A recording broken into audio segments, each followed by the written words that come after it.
Rape, murder, war. They all have one thing in common. Men.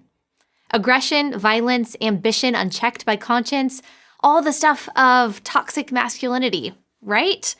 And the solution is obvious. Make men less toxic. Make men less masculine. Make men more like women. But I'm here to tell you that that way of thinking is not only wrong, it's dangerous. Here's why. When you try to make men more like women, you don't get less toxic masculinity. You get more. Why? Because bad men don't become good when they stop being men. They become good when they stop being bad. Aggression, violence, and unbridled ambition can't be eliminated from the male psyche. They can only be harnessed. And when they are harnessed, they are tools for good, not for harm.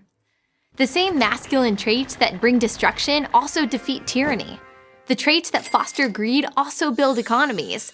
The traits that drive men to take foolish risks also drive men to take heroic risks. The answer to toxic masculinity isn't less masculinity. It's better masculinity. And we know what that looks like. It's a young man opening the door for a girl on their first date. It's a father working long hours to provide for his family. It's a soldier risking his life to defend his country. The growing problem in today's society isn't that men are too masculine. It's that they're not masculine enough. When men embrace their masculinity in a way that is healthy and productive, they are leaders, warriors, and heroes.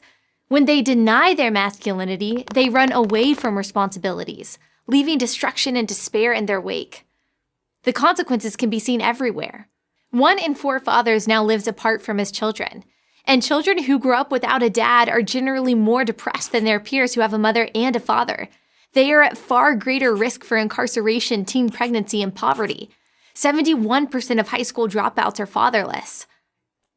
Of all the rocks upon which we build our lives, family is the most important. And we are called to recognize and honor how critical every father is to that foundation. That was said by then-Senator Barack Obama in 2008. If we are honest with ourselves, he went on, we'll admit that too many fathers are missing from too many lives and too many homes. As much as we try to deny the need for real masculine strength in society, there's no denying its necessity. Healthy families and strong communities depend on the leadership and bravery of good men. Yet, the current trend is to feminize young men in the hopes of achieving some utopian notion of equality and peace. And it starts at the earliest ages. In the school classroom, boys are invariably the problem. On the playground, aggressive games like dodgeball have long been banished. We tell young men that their intrinsic desire to compete is wrong. Everybody gets a trophy. Don't run up the score.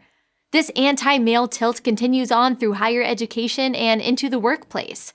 It has created millions of tentative men, unhappy women, and confused boys and girls. Here's a secret that every woman knows. Women want real men. Men they can count on and, yes, look up to. No amount of feminist theory will change that. I don't know any woman at any age who is attracted to a passive man who looks to her to be his provider, protector, and leader. Every woman I know wants a strong, responsible man. That's not a consequence of a social construct or cultural pressure. It's innate. The devaluation of masculinity won't end well because feminine, passive men don't stop evil. Passive men don't defend, protect, or provide. Passive men don't lead. Passive men don't do the things we have always needed men to do for society to thrive. In his book, The Abolition of Man, English social philosopher C.S. Lewis writes about this problem. He describes the tension between cerebral man and visceral man. By his intellect, Lewis explains, man is mere spirit, and by his appetite, mere animal. We need both. Take away one, and you're left with a man who's either weak or wicked. And in a world of wickedness, weak men are nothing more than enablers of wicked men. Rape, murder, war. They all have 2 things in common. Bad men who do the raping, murdering, and warring, and weak men who won't stop them. We need good men who will. It's not masculinity that's toxic. It's the lack of it. I'm Allie Stuckey for Prager University. Thank you for watching this video. To help keep PragerU videos free, please consider making a tax-deductible donation.